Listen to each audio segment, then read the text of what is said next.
Hello food hunters, welcome to ఛాయతో ముచ్చట్లు. ఈరోజు వీడియో చాలా స్పెషల్ అండ్ ట్రెడిషనల్ వీడియో అనమాట. ఒక నైవేద్యం రెసిపీని మీకు ఇంట్రడ్యూస్ చేస్తాను. అదే స్వీట్ పొంగల్ అండి. దీన్ని చక్కెర పొంగల్ అని కూడా అనొచ్చు. ఇక్కడ నేను తయారు చేసే విధానం కొంచెం డిఫరెంట్ ఉండొచ్చు. So let's get in to the video. ఇక్కడ నేను క్వాంటిటీస్ అండ్ టిప్స్ కూడా మీతో షేర్ చేస్తూ ఉంటాను. తప్పకుండా అన్నీ నోట్ చేసుకొని ఖచ్చితంగా ఫాలో అవ్వండి. చాలా టేస్టీ అయిన రెసిపీ, మీరు ఈజీగా చేసేసుకోవచ్చు. ఇక్కడ నేను ఫస్ట్ బియ్యం అండ్ పెసరపప్పుని ఫ్రై చేసుకున్నాను. ఇక్కడ క్వాంటిటీ 1 కప్ ఆఫ్ రైస్కి 1/2 కప్ కన్నా కొంచెం ఎక్కువ పప్పు తీసుకున్నాను అనమాట. ఫస్ట్ పప్పుని కొంచెం ఫ్రై చేసేసుకొని తర్వాత బియ్యం కూడా ఫ్రై చేసుకున్నాను. ఆ తర్వాత ఒక గిన్నెలో పాలు మరిగించుకున్నాను అనమాట.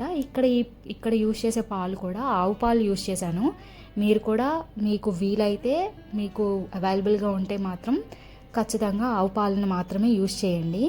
ఇలా 1.5 కప్ అవుతుంది కదా మనకి మొత్తం టోటల్గా. దీనికి 1 కప్ ఆఫ్ బెల్లం దంచుకున్నాను అనమాట. సో ఇక్కడ పాలు మరిగిన తర్వాత మనం ముందుగా ఫ్రై చేసి పెట్టుకున్న ఈ పప్పు అండ్ రైస్ని కూడా యాడ్ చేసేసుకొని మంచిగా ఉడకనివ్వాలి. ఎంత బాగా ఉడికితే అంత మంచిగా ఉంటుంది అనమాట. ఇలా నేను ఇక్కడ చెక్ చేస్తున్నాను ఉడికిందా లేదా అనేది. ఇక్కడ ఇంకొక టిప్ ఏంటంటే, నేను బెల్లం ఇక్కడ డైరెక్ట్గా యాడ్ చేసేసాను, కానీ మీకు టైం ఉంటే కనుక కొంచెం ఈ బెల్లం అండ్ వాటర్ని కొంచెం పాకంలాగా ఉడికించుకొని యాడ్ చేసుకుంటే ఇంకా బాగుంటుంది. అదొక టిప్ అనమాట. నేను ఇక్కడ ఈ రైస్ అనేది ఉడికిన తర్వాత ఇంకా స్టవ్ ఆఫ్ చేసేసుకొని ఈ బెల్లంని యాడ్ చేసేసుకున్నాను. ఎందుకంటే నేను ఆల్రెడీ దంచుకున్నాను కాబట్టి కలిసిపోతుంది అనమాట, కరిగిపోయి బాగానే ఉంటుంది. అలాగే ఇలాచీ పొడి అండ్ కొంచెం మిరియాల పొడి కూడా యాడ్ చేసుకున్నాను.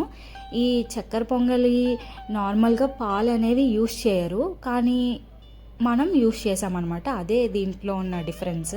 మిగిలినంతా మ్యాక్సిమం అందరికీ తెలిసిన రెసిపీయే. ఇక్కడ నేను నెయ్యిలో జీడిపప్పు అండ్ బాదం పప్పు కూడా ఫ్రై చేసుకొని ఈ పొంగల్లో యాడ్ చేసుకున్నాను. సో అంతేనండి, మన పొంగల్ రెడీ. అలాగే కొంతమంది రైస్ అండ్ పప్పు ఫాస్ట్గా ఉడకాలని కుక్కర్లో కుక్ చేసుకుంటారు. అలా మాత్రం చేయకండి, ఇలాగే చేయండి. సో దట్ చాలా క్రీమీగా వస్తుంది. Thank you for watching. Do like, share, comment and subscribe.